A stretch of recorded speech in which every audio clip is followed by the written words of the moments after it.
Alors je suis arrivé dans le monde de l'archéterie complètement par hasard, puisque en 2001, j'étais à la recherche d'une reconversion professionnelle suite à un accident que j'ai eu à moto qui m'a rendu paraplégique. Je recherchais un métier d'exception.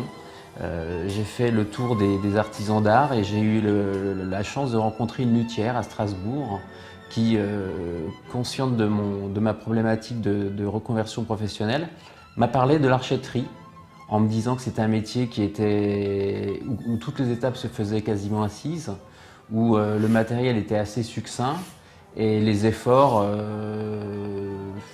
réalisables pour une personne qui aurait ma pathologie. J'ai rencontré Monsieur Pascal Camura, qui est archetier à Montpellier, et à qui j'ai expliqué ma problématique, et qui a tout de suite répondu d'accord pour essayer de m'aider. Et il m'a formé pendant 5 ans au métier de l'archéterie. La première année, j'ai fabriqué mon premier archet qui a été exposé à Paris et qui a eu un prix, ce qui m'a donné raison et confiance dans le fait de continuer dans ce métier. Ce métier m'a permis de remettre un pied à l'étrier dans le monde du travail, d'avoir des contacts avec des gens du métier, avec des musiciens.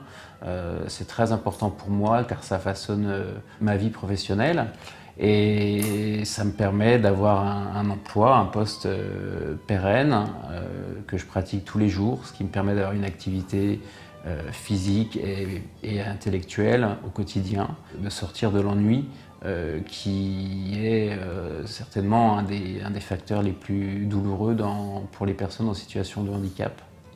Je fabrique mes archets moi-même avec différents matériaux qui peuvent être l'ébène, le pernambouc, l'ivoire, la nacre, l'or et l'argent.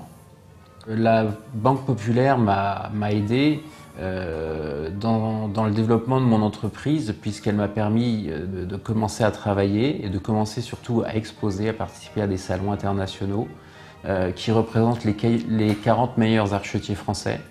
Voilà, c'est une reconnaissance de mon travail et de mon engagement par mes pairs qui font le même métier que moi.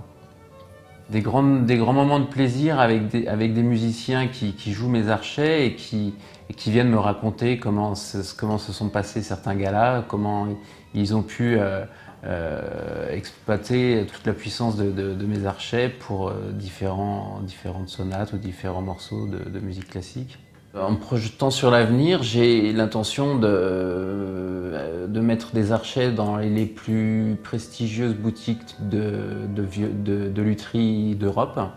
J'ai un musicien qui fait de la musique irlandaise et qui utilise mon archet dans les bars d'Irlande, d'Angleterre et de France.